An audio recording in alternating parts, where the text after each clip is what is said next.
एक बार भगवान श्री राम से ये प्रश्न भी आया था कि क्या एक संत भी अच्छा राजा हो सकता था। तब भगवान राम ने कहा था कि संत से बड़ा राजा संसार में हो नहीं सकता है, जिसके अंदर कोई छल कपट ना हो, जिसके अंदर त्याग हो, तपस्या हो, जिसके मन में सेवा करने का भाव हो, जिनके जिनके मन में धार्मिकता हो, जो आस्तिक हों, तो ऐसे व्यक्ति निश्चित रूप से राजा बनने योग्य होते हैं।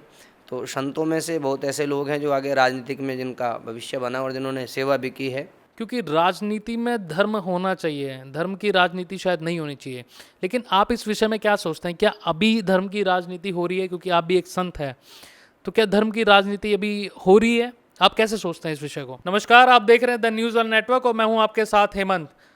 2022 में इलेक्शन है, जहां पार्टियां पूरी तरीके से एक्टिव हैं चुनाव प्रचार को लेकर और जनता को साधने में लगी हैं, किसी तरीके से जनता को अपने फेवर में किया जाए। वहीं संतों की जो सभाएं हैं उनका महत्वपूर्ण योगदान हो जाता है 2022 के इलेक्शन में। आज उन्हीं संतों की सभाओं में से एक सभा के अध्यक्ष हमारे साथ मौजूद हैं, आचार्य रजनीश शास्त्री जी, अचक पुरोहित महासभा के अध्यक्ष हैं आप, और आपका योगदान इम्पोर्टेंट हो जाता है इलेक्शन के समय पे। बहुत सारे इलेक्शन जो लोग लड़ते हैं वो आपके दरवाजे पे माथा टेक कर जाते हैं, हमने पहले भी देखा है। तो इस बार के जो इलेक्शंस है उसको कैसे आप देखते हैं? जी धन्यवाद हेमंत जी। देखिए, वैसे तो राजनीतिक कोई विषय हमारा नहीं है, लेकिन जब आपने अपनी बात रखी है तो उसका जवाब देना भी आवश्यक हो जाता है। द न्यूज़ वाला के सारे दर्शकों को सादर अभिनंदन, नमस्कार, प्रणाम। और आपका जो प्रश्न था कि संतों की भूमिका, देखिए संतों की भूमिका तो हमेशा ही रही है।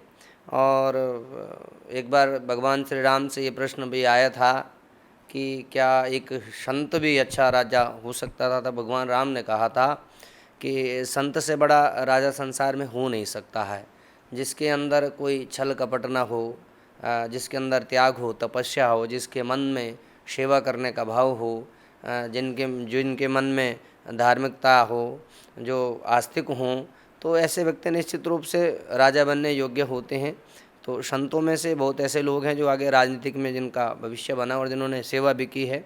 अभी पूज्य योगी आदित्यनाथ जी हैं, ऐसे बहुत सारे संत हैं जो लेकिन हम वहाँ पर भी चलेंगे, लेकिन हम पूछ रहे हैं रुड़की की राजनीति को आप कैसे देखते हैं? क्योंकि आप बहुत एक्टिव दिखाई देते हैं, बहुत सारे पॉलिटिशियंस आपके पास आते हैं, कोई स्पेसिफिक नहीं कि किसी भी पार्टी के, बहुत सारी पार्टियों के पॉलिटिशियन आपके पास आते हैं, लेकिन 2022 को आप कैसे देखते हैं रुड़की को? देखिए, वो मुझे लगता है बहुत ही रोचक और कड़ी प्रतिस्पर्धा के बीच यह 2022 का चुनाव होगा। और बहुत सारे लोग इस तरह के भी हैं जो मौका चाहते हैं, और जो सिटिंग विधायक हैं वो तो हैं ही। तो बहुत सारे लोग प्रयास भी करेंगे। और यहाँ तो इस प्रकार का हमारा रहता है कि जो भी दरबार में आता है तो उसको आशीर्वाद तो हम देते ही हैं। आशीर्वाद सबको देते, तथास्तु सबके लिए, लेकिन स्पेसिफिक तो कोई होगा। लेकिन देखिए, जहाँ तक हमारे भक्त लोग हैं जो हमसे अपना मार्गदर्शन पूछते हैं या इस प्रकार से जो भी कहते हैं, तो हम उन्हें थोड़ा बहुत इस प्रकार का इशारा तो ज़रूर देते हैं कि जो भी व्यक्ति धर्म का कार्य कर सके, जो भी व्यक्ति इस प्रकार का कार्य कर सके, जो घमंड से, अभिमान से दूर हो, जो वीआईपी कल्चर से दूर रहे, जनता की सेवा में रहे।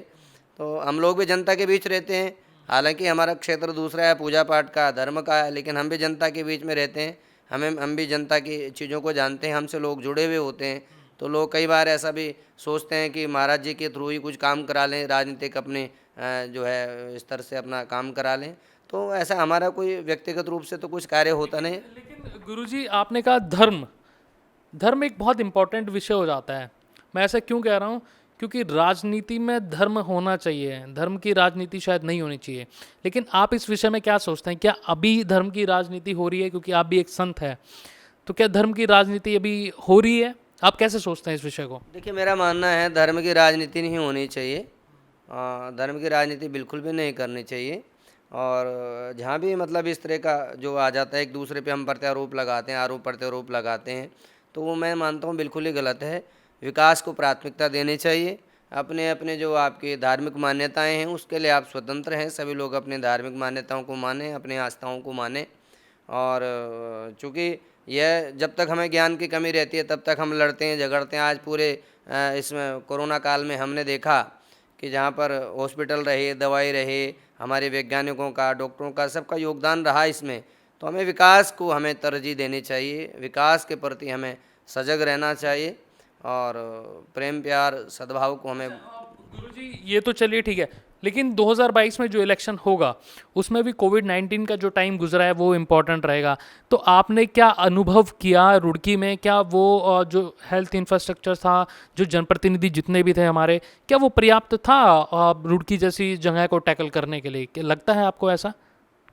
मुझे लगता है, देखिए, रुड़की की जनता भी बहुत ही धार्मिक है और बहुत अच्छे लोग रुड़की में निवास करते हैं, बहुत ही अच्छे लोग, बहुत ही सराहनीय कार्य करने वाले लोग। यहाँ की जनता भी बहुत जागरूक है, क्योंकि यहाँ इतनी शिक्षा नगरी है और यहाँ का जो जनमानस है वो बहुत ही सपोर्टिंग है सबका कार्य करने के लिए, एक दूसरे का सबने सपोर्ट किया और जनप्रतिनिधियों ने भी अपने स्तर पे बहुत अच्छा प्रयास किया, सार्थक प्रयास किया। हालांकि कुछ ऐसे भी रहे जिन्होंने इसे आपदा को अवसर में बनाने का प्रयास किया, ऐसे भी कुछ लोग रहे, लेकिन ऐसे लोग हर जगह रहते हैं, थोड़े बहुत लोग तो हर जगह। आप कैसे देखते हैं, क्या हम वहाँ तक पहुँच पाए उस हेल्थ इंफ्रास्ट्रक्चर जो दिया गया था रुड़की के लिए, क्या वो पर्याप्त था? आपको लगता है ऐसा, क्योंकि आप भी अध्यक्ष हैं अचक पुरोहित महासभा के, क्या वो पर्याप्त था? आप क्या सोचते हैं उस बारे में? नहीं, मुझे लगता है कहीं ना कहीं कमियां तो रही हैं और कमियों से ही हम सीखते भी हैं। कमियां तो रही हैं, लेकिन पूरी तरह से नकारना मैं समझता हूं कि ठीक नहीं है। तो जो भी था पर्याप्त तो था और ये इतनी बड़ी महामारी थी, तो इसमें संभलने का भी हम लोगों के पास मौका नहीं था और ज्ञान भी नहीं था इतना। तो मुझे लगता है आने वाले दिनों में और अच्छी सुविधाएं होंगी, सब कुछ होगा। जनप्रतिनिधि भी मुझे लगता है अच्छे रूप से प्रयास करेंगे। जनप्रतिनिधि तो प्रयास करेंगे, लेकिन इसका क्या असर 2022 के इलेक्शन में पड़ेगा? आप क्या सोचते हैं? निश्चित रूप से इसका कहीं ना कहीं तो कुछ लोग तो केवल जो है फोटोबाजी में ही रहते हैं, कुछ लोग ऐसे भी जनप्रतिनिधि यहाँ पर हैं जिन्होंने बड़े बड़े वादे जनता से किए थे। ऐसे जनप्रतिनिधि भी हैं जिन्होंने बड़े बड़े वादे किए थे, भोर अपने आप को धार्मिक आस्थावान प्रचलित किया था सोशल मीडिया के माध्यम से, अन्य माध्यमों से भी। और अब ऐसे भी हैं और ऐसे भी लोग हैं जो जिनकी कार्यशैली अच्छे है, जिनका जो व्यवहार पहले था वो अब भी है। तो ऐसे भी लोग हैं और ऐसे भी लोग हैं जो केवल बातों के नेता हैं और ज़मीनी स्तर पर यदि उनको देखा जाए तो उनकी भूमिका कहीं ना कहीं संदिग्ध नज़र आती है। तो मुझे लगता है ऐसे लोगों का पतन होगा और जो लोग अच्छे रहेंगे वो मैदान में टिके रहेंगे। अच्छा, ऐसे लोगों का पतन होगा, क्या वो अभी हैं सत्ता में? आप कह रहे हैं ऐसे लोगों का पतन होगा? निश्चित रूप से ऐसे लोग तो रहते हैं, हर जगह रहते हैं, लेकिन जो जनता से छलावा करना, उनके मन को दुखाना, एक विश्वास में आप विश्वासघात करना, ऐसे लोग मैं समझता हूँ आगे नहीं बढ़ पाते हैं। उनके लिए जीवन में भगवान ने जो मौका दे दिया, यदि वो उस मौके को आगे ना ले जा पाए और लोगों के जो वादे हैं, उनके विश्वास है, उस पर वो खरा ना उतरे, तो मुझे लगता है वो किसी भी कीमत पे आगे नहीं बढ़ सकते। अच्छा, 2022 में आपके पत्ते कब खुलेंगे? आपका भी अहम योगदान रहेगा। नहीं, तब क्या, अच्छा क्या होने वाला है 2022 में? क्योंकि 6-7 महीने शायद अब बचे हैं इलेक्शन को। अभी देखो अभी क्या स्थिति होती है, स्थिति देखो अभी क्या होती है। परिवर्तन होगा? मुझे लगता है अभी देखो क्या कहा जा सकता अच्छा, ये तो बताइए, परिवर्तन होगा? क्या कहता है आपका गणित? है। नहीं, गणित के विषय में बताएंगे आपसे जल्दी, आपसे नहीं, हमारी ब्रेकिंग न्यूज़ वही बनेगी, आप बता दीजिए हमें। जल्दी चर्चा करेंगे उस विषय में, क्योंकि हमारे तो सारे अपने ही लोग हैं और सबको आशीर्वाद देते हैं। किसी एक का नाम लेना तो ठीक नहीं है। नहीं नहीं, आप ये, हम नाम लेने के लिए नहीं कह रहे, हम ये कह रहे हैं कि परिवर्तन होगा कि नहीं होगा। नहीं, परिवर्तन तो देखिए ऐसा है, उत्तराखंड में भी स्थिति ऐसी अभी कई लोगों का रहता भी है, जो शासन में रहती है पार्टी, उसके प्रति लोगों की नाराज़गी भी रहती है, लेकिन कहीं ना कहीं रुड़की की बात कर रहा हूँ, रुड़की में क्या परिवर्तन होगा? रुड़की के भी जल्दी पत्ते खोलेंगे, आपसे बहुत अच्छी सार्थक चर्चा होगी जल्दी, उसके विषय में भी जल्दी आपको बताएंगे। अच्छा, कुछ तो बता दीजिए, परिवर्तन एक शब्द बता दीजिए कि होगा कि नहीं होगा। नहीं, उचित विकल्प मिलेगा तो मुझे लगता है संभव भी है, लेकिन उचित विकल्प की मुझे लगता है आवश्यकता है। उचित विकल्प की बहुत बहुत शुक्रिया और बहुत बहुत धन्यवाद हमें समय देने के लिए।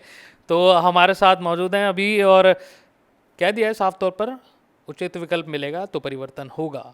तो कहीं ना कहीं इशारा है 2022 पर कि भाई परिवर्तन होने की संभावना हो सकती है, लेकिन अभी पूरे पत्ते अपने नहीं खोले हैं। कहा सब हमारे जानने वाले हैं, सबको हम जानते हैं, सब हमारे दरबार पर आते हैं, सबको आशीर्वाद हम देते हैं, लेकिन देखना होगा 2022 में किस तरफ अचक पुरोहित महासभा के अध्यक्ष होंगे। अगर ये वीडियो आप हमारे फेसबुक पेज पर देख रहे हैं, प्लीज़ फॉलो कीजिए हमारे पेज को और लाइक कीजिए इस वीडियो को, शेयर कीजिए, और यूट्यूब चैनल पर देख रहे हैं तो चैनल को प्लीज़ सब्सक्राइब कीजिए। कैमरा पर्सन शिवम के साथ द न्यूज़ वाला नेटवर्क, शुक्रिया।